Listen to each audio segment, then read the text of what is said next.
Karong adlaw, uban sa sermon nga giluhan, ang gugma gikan sa Dios. Tuna natong pulong sa Dios. Samtang naglakaw sa dalan sa pagtuo, usahay atong ipakitang gugma sa Dios, pinagi lamang sa atong mga ngabil, nga dili hingpit nga masabtan ang giladmon niini. Siyempre, ang uban tingali, mas nakasabot sa gugma sa Dios diya sa ilang mga kasing-kasing. Apan tungod kay wala sila'y bug-os nga pagsabot sa gugma sa Dios, ang ilang pagtuo muhunong sa pagtubo sa usa ka punto. Tungod niini, karong adlaw, tuna natong mga pagtulunan sa Biblia bahin sa gugma sa Dios. Adunay usa ka mubo nga istorya may tungod sa gugma sa Dios. Taliwala sa mga Kristiyano, ang uban moingon, muadto ko sa simbahan aron mahimong adunahan, o musimba ko kay kun mag-ampo ko sa Dios pag-ayo, iyang sulbaron ang akong pisikal nga mga kalisdanan. Daghang mga taong muadto sa simbahan tungod sa ingon nga mga hinungdan. Bisan pa, ang Dios kanunay nga mutubag sa atong mga pag-ampo, sa lahi nga direksyon, gikan sa atong gilauman. Kinahanglan natong masabtan nga kini alang sa atong kaugalingong kaayuhan. Kining mubo nga istorya, nagpambit sa maong leksyon. Tugoti ako nga basahon kini alang kaninyo. Ang titulo kay, Ako nagpasalamat sa Dios. Gusto ko gahom nga makabaton og malampuson nga trabaho. Apan, ang Dios mihatag kanako og pagpaubos sa pagkat-on sa pagkamatinumanon. Nangayo kog mayong panglawas aron makahimog dakong bulahaton sa kalibutan. Apan, giatagan ako sa Dios og sakit aron makahimo kog mas dakong trabaho. Nangayo kog bahandi aron magkinabuhi nga malipayon. Apan giatagan ako sa Dios og kakabus aron ako mahimong maalamon. Nangayo kog dungog aron ang tanan mohangad kanako. Apan gibutang ako sa Dios sa usa ka lisod nga sitwasyon aron ako makasalig kaniya. Mibati kog kamingaw, busa nangayo kog kalibutanong mga higala. Apan giatagan ako sa Dios og lapad nga kasing-kasing sa paghigugma sa katawhan. Nangayo kog kalipay nining kalibutana aron matagamtaman ang akong kinabuhi. Apan gitugutan ako sa Dios nga magkinabuhi nga makalipay sa uban.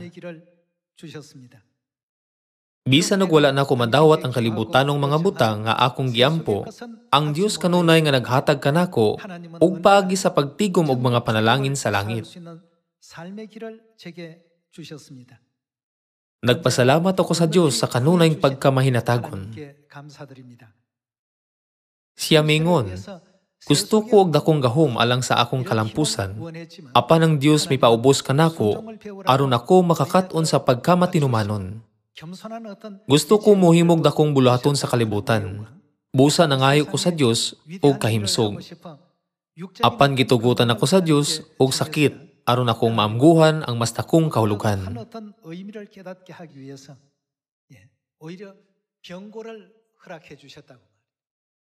Taliwala sa atong mga miyembro, ang uban ng utana, mito ko sa Dios, apan nganong nagsakit man kaayo ko? O mito ko sa Dios, apan nganong kabus kaayo ko?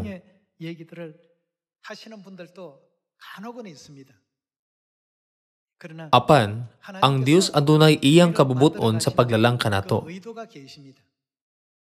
Sumala sa Genesis, dili ba gilalang sa Dios ang katawan sa iyang kaugalingong dagway? Sa John chapter 5 verse 17, si Jesus mingon, ang akong amahan nagbuhat hangtod karon sa paghuman sa iyang buluhaton sa paglalang. Tungod kay wala kita may balo sa husto nga dalan, kita nag-focus sa diya-diya nga kamatuoran ug mangayo sa Dios. Palihog himuwa ko nga adunahan, o Dios, hatagi ako og otoridad.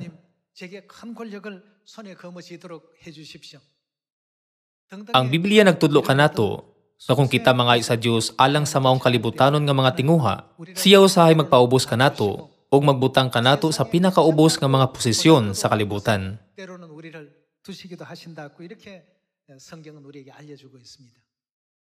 Ang uban tingali moingon, ako nagampo kanunay, apan ang Dios wala motubag sa akong mga pagampo. Dili kini tinuod. Kanunay niyang ginatubag ang atong mga pagampo. Alang kang kinsang kaayuhan, gihatag ang mga tubag. Ang Dios kanunay naghatag kanato sa tubag sa atong mga pagampo, alang sa kaayuhan sa atong mga kalag. Dili gyud nato kini kalimtan. Ang Dios kanunay nga hinigugma kanato, labaw pa sa atong pagigugma sa atong kaugalingon. Dugang pa, giisip kita sa Dios, isip iyang tanan. Ikaw ang tanan sa akong kinabuhi. Sa matag higayon nga ang langit nung inahan mo pahayag sa iyang kasing-kasing nganhi kanato, kinahanglan natong hunaon ang iyang gugma ug sakripisyo. Ang langit ng mga butang mas halangdon pa kaysa sa kalibutanhon.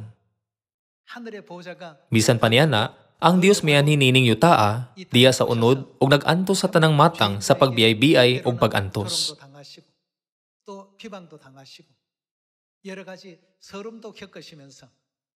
Ang langit nung amahan ug langit nung inahan mag-uol sa matag higayon nga ilang makita kita nga naglakaw paingon niining kalibutana.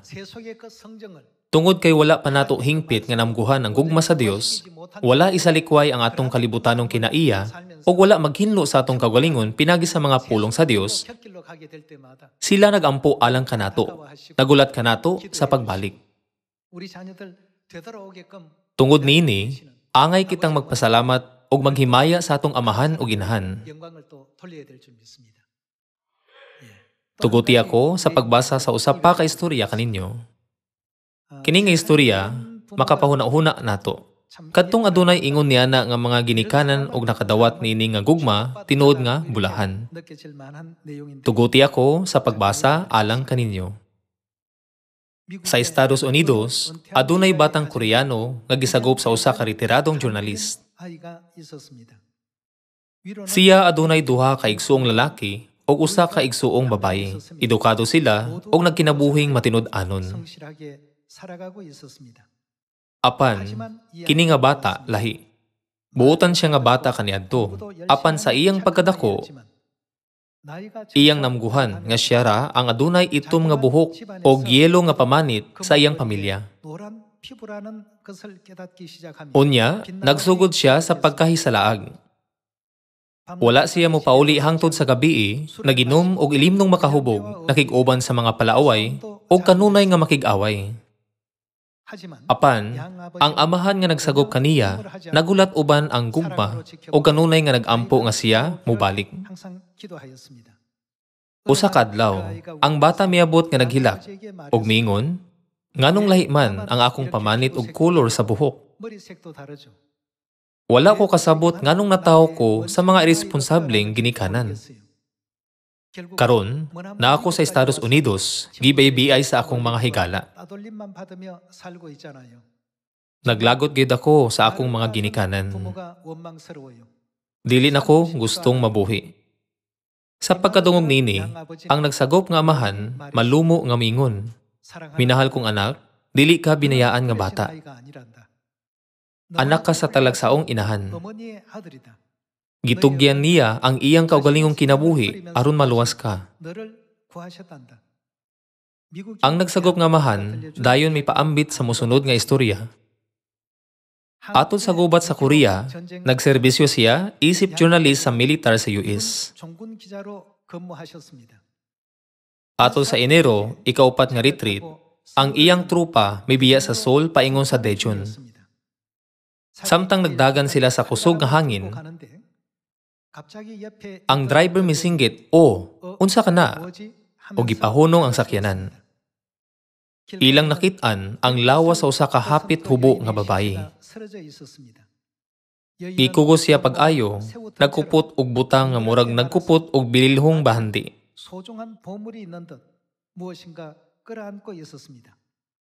Gihubo niya ang iyang sinina aron iputo sa iyang anak aron mainitan. Adunay bagong natawo nga bata nga halos wala na maginhawa.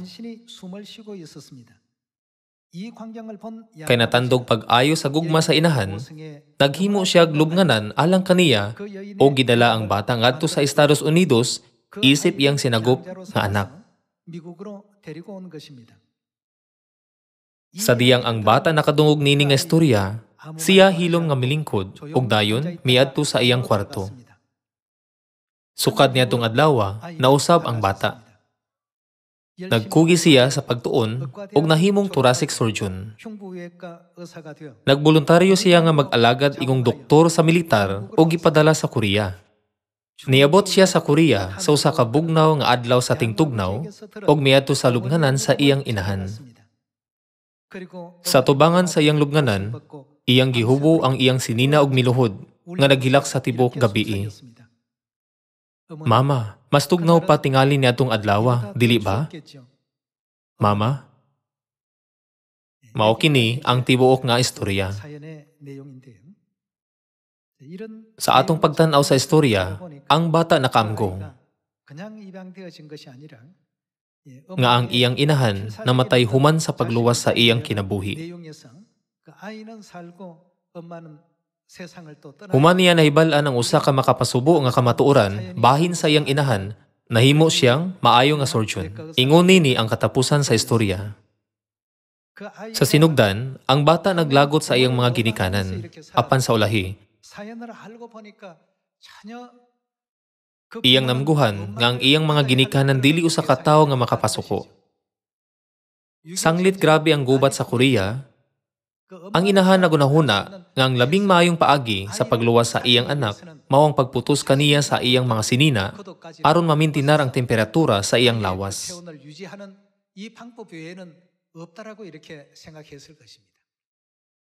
Dili ba ang pag-atras na itabo sa Enero? Kadto nga bulan, maong labing grabe nga katugnaw sa Korea.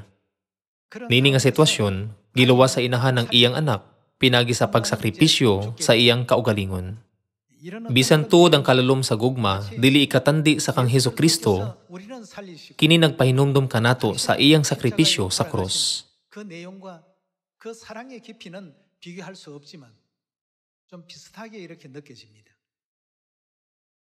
Sa unsang paagi kini nga tawo nagpuyo sa iyang kinabuhi pagkahuman, nagunahuna sa sakripisyo sa iyang inahan. Bisan kung dili nato kini hunahunahon pag-ayo, siguradong nagkinabuhi siya nga matarong og nakahimog dakong kontribusyon sa katilingban.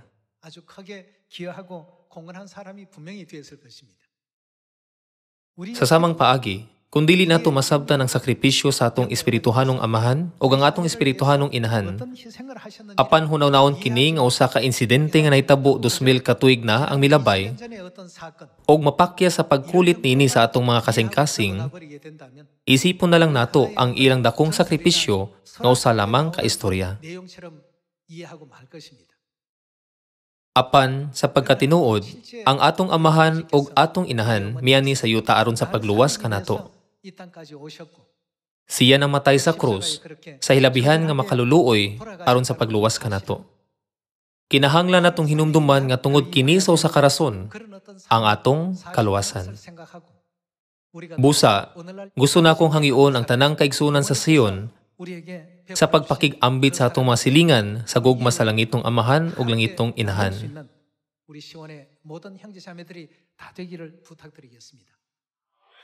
Tungod nini, gilamdagan ni Apostol Pablo ang langitong mga miyembro sa pamilya sa pagbaton o pagtuo o paglaom, apan una og labaw sa tanan sa pagbaton o gugma. Dili ba kana ang iyang gisulat sa 1 Corinthians chapter 13? Giklaro ni Apostol Pablo ngadto sa mga balaan sa unang simbahan ug niining panahona nga ang labing importante nga elemento sa atong pagtuo mao ang gugma. Ablihan nato ang basahon sa 1 Corinthians chapter 13.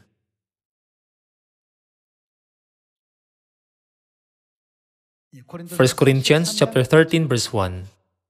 Mahimo nga makasulti ako sa pinulungan sa mga tawog bisan sa mga anghel. Apan kung wala ko'y gugma, samara ako sa saba nga agong o sa piyang-piyang nga nagtagingting. Bisag mahiyas pa ako sa pagpadayag sa langit ng mensahe, makabaton sa tanang kaybalo o makasabot sa tanang tinago. Bisag may pagtuo ako nga makapabalhin sa mga bukid, apan kung wala ako'y gugma, wala ako'y kapuslanan. Bisag ipanghatag ko pa ang tanan nga aniya kanako o ipasunog ang akong lawas apan kung wala ako'y gugma, wala kini kapuslanan. Ang Biblia nagtudlo kanato nga ang atong pagtuog paglaom walay kahulugan kung atong isalikway ang gugma sa atong kinabuhi sa pagtuo. Ipadayon nato ang verse 4. Ang gugma mapailubon ug maluluyon. Dili kini masinahon og tigpanghambog. Ang gugma dili mapahitason o bastos. Ang gugma dili mamugo sa kagalingong kagustuhan. Ang gugma dili masukanon o madinumtanon. Ang gugma dili malipay sa dautan kundi sa kamatuoran. Ang gugma mopailob, mutuo, mulaom ug mulahutay gayud. Ang mga pagpadayag sa langitong mensahe lumalabay lamang. Ang mga hiya sa pagsultig lahi nga pinulungan mawala og ang kahibalo mahanaw. Apan ang gugma dili gayud matapos. Ang tanang propesiya, pinulungan ug kahibalo mawala sa paglabay sa panahon. Apan adunay usa ka butang nga mulungtad hangtod sa katapusan. Kini mao ang gugma.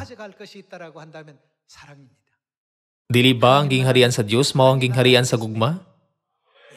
Ang Biblia nagtudlo kanato nga ang gugma naglungtad hangtod sa hangtod.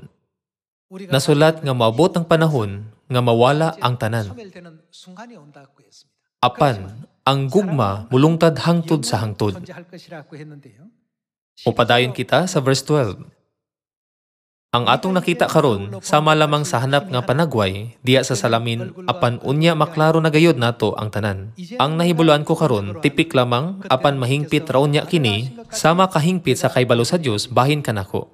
Busa kining tulo magpabilin. Pagtuo, paglaom ug gugma. Kining tulo mao'y importanteng bahin sa atong pagtuo. Busa kining tulo magpabilin, pagtuo, paglaom, o gugma. Apan, taliwala kanila, ang labing dako nini mao ang, unsa kana? Gugma. Atong tanaw ng bahin nini nga gugma, diya sa Ebanghelyo sa Luke chapter 10, verse 25.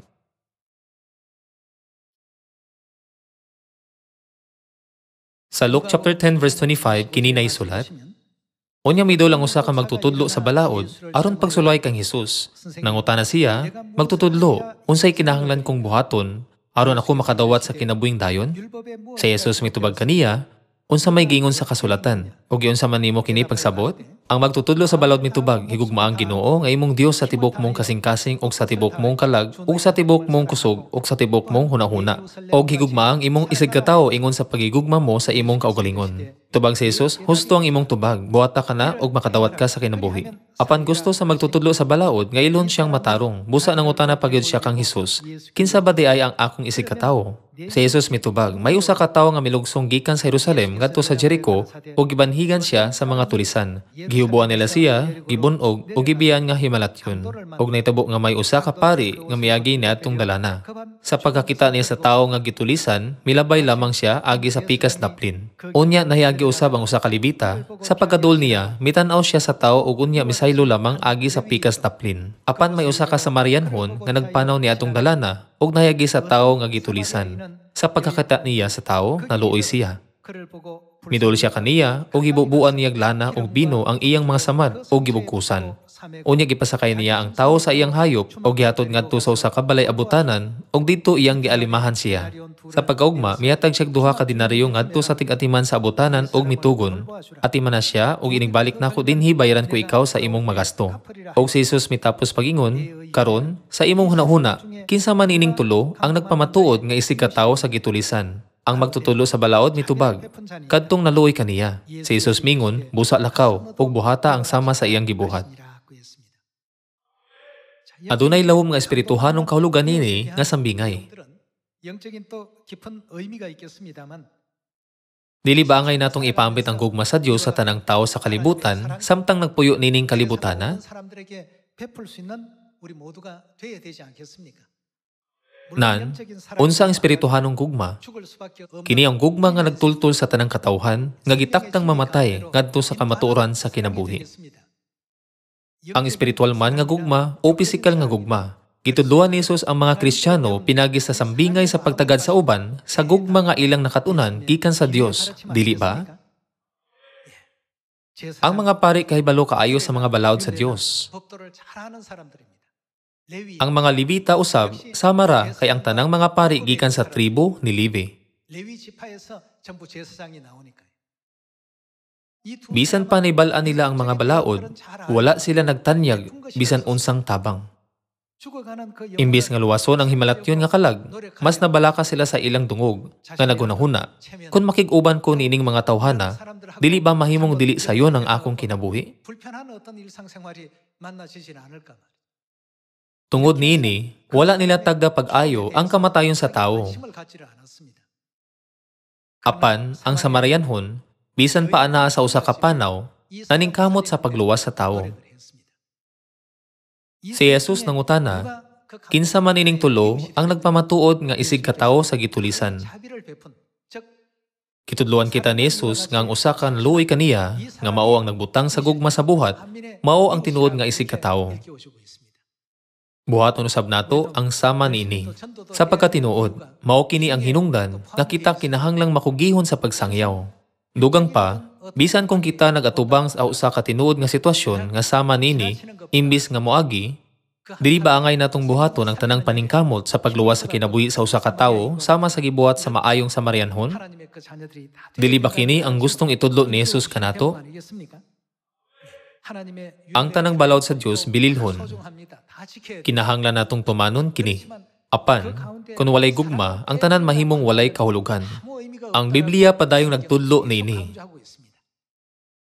Kinahanglan natong sabton ang gugma sa atong amahan ug inahan, ug ang gugma nga gipakita sa Dios kanato didto sa krus. Ang mga langitong anak nakahimog mga sala didto sa langit o gitambog dinhi sa kalibutan.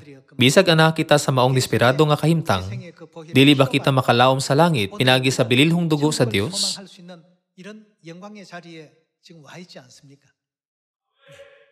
Dili na to angay ipahinungod ang atong pagsabot sa Biblia ug ang pag-abot sa kamaturan sa bagong kasabutan sa atong kaugalingong kahibalo. Dili ba kita gidapit sa kasalugan sa gugma o kaluoy nga gihatag sa Dios kanato?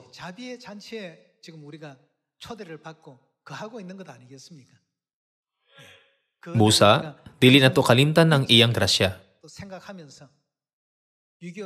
Sa istorya, ang bata nga naluwas sa Korean War, nakaamgo sa sakripisyo sa iyang inahan sa pagluwas kaniya. Siya miadto sa iyang lubnganan o mihilak.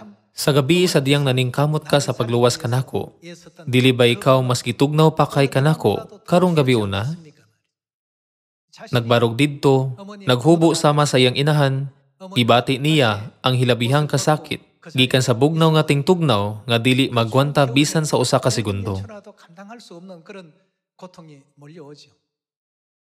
Sa pagkaamgo sa gidakon sa sakripisyo sa iyang inahan, mapasigarbuhon siya sa iyang inahan.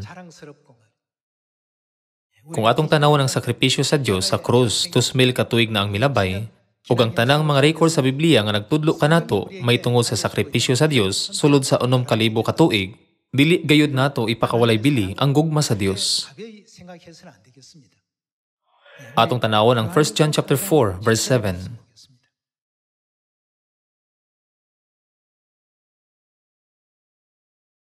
Atong tanawon ang chapter 4 verse 7. Maigsuon, maghigugmay kita kay ang gugma gikan sa diin gikan ang gugma? Gikan sa Dios. Ang English nga Biblia nagpatinaw niini nga linya nga love comes from God. Sa laing version, gipahayag usab kini ingong love is of God. Ang naghigugma sa iyang isig katawo, anak sa Dios ug nakaila sa Dios. Verse 8.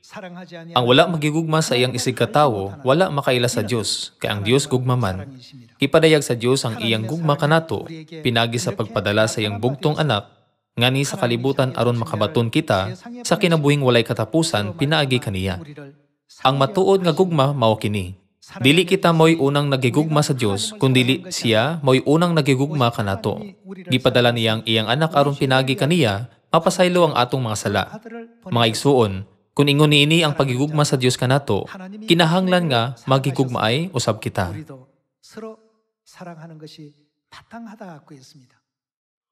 Mga igsuon, pahinumduman nato ang atong kaugalingon, giunsa kita pagigugma sa Dios. Kinahanglan natong luwason ang atong mga kaigsuonan sama sa maayong samarianhon. Dili gayud kita magbuhat sama sa Levita o sa pari. Ang tanang miyembro sa Church of God, kinahanglang mopaambit sa gugma sa Dios sa tanang tao sa kalibutan. Kinahanglan natong ipaambit ang gugma sa Dios sa matag tawo nga atong mahimamat sa panimalayman o sa katilingban o sa simbahan. Atong hunahunahon ang Dios. Atong hunahunahon ang sakripisyo ni amahan ug inahan. Mamatay unta kita kung gipasagdan lang. Palihog hunauna ang sakit nga dalan sa krus nga gilakaw sa Dios tungod kay wala nay laing paagi sa pagluwas kanato. Sa pagbuhat niini, dili kita mahimong mga taong walay saktong panghunahuna nga makalimot o mubiya sa gugma ni amahan ug inahan. Gusto na kong hangyoon ang tanang mga anak sa Sion sa pagsunod sa ilang dakong dalan sa gugma.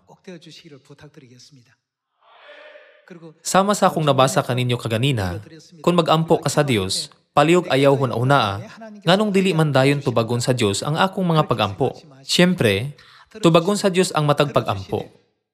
Tungod kay ang Dios na higugma kanato pag-ayo, siya kanunay motubag sa atong mga pag-ampo aron kita makadawat sa panalangin sa gingharian sa langit.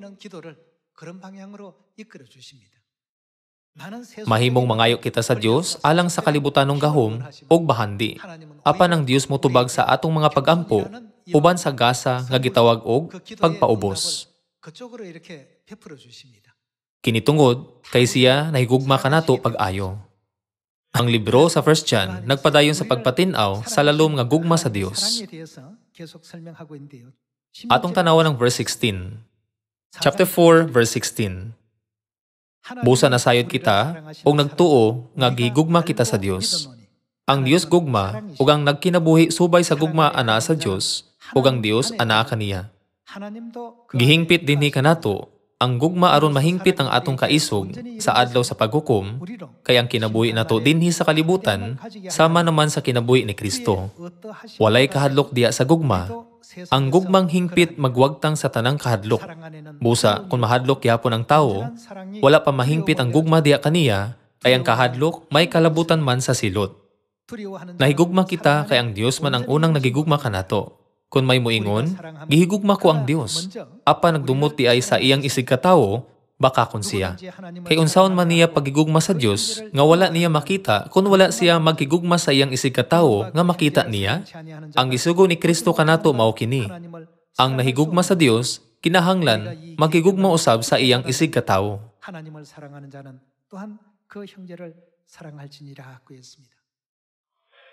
Samtang nagkadaghan ang mga sakop sa atong pamilya sa Sion, og nagkadako ang simbahan, usahay mabalaka ko. Unsa kaha kung ang mga miyembro dili makugiyon sa pagpaambit sa gugma sa Dios ngadto sa uban? Daghan man kitag miyembro o wala, ang langit ng mga anak kinahanglang hingpit nga mosunod niining sugo sa gugma ug magbuhat niini. Kinahanglan natong ihatod ang gugma ni amahan ug inahan sa kalibutan. Nanginaot ko nga bisan asa ka sa panimalayman isip miyembro sa pamilya, sa simbahan isip miyembro sa simbahan, o sa katilingban isip miyembro sa katilingban, o barog ka isip gugma.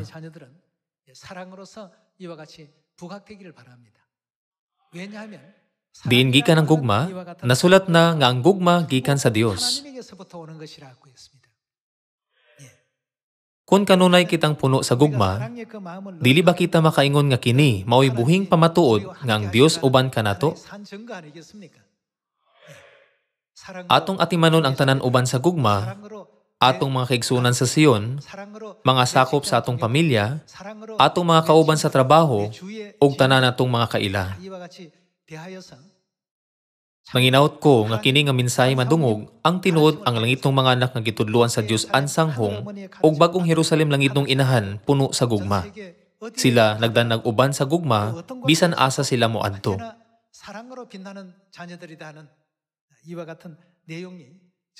Tungod nini, gusto ko nga mohangyo kaninyo sa pagpaambit sa gugma. Importante ang balaod. Importante usab ang bag-ong kasabutan. Ang tanan importante, apan ang labing importante, mao ang gugma nga gikan sa Dios. Dili ba nisulat sa Biblia nga dili nato dumtan ang atong mga igsuon? Tingali adunay pipila ka mga miyembro sa atong palibot nga ang mga pulong ug mga lihok makapahimo kanato nga dili komportable.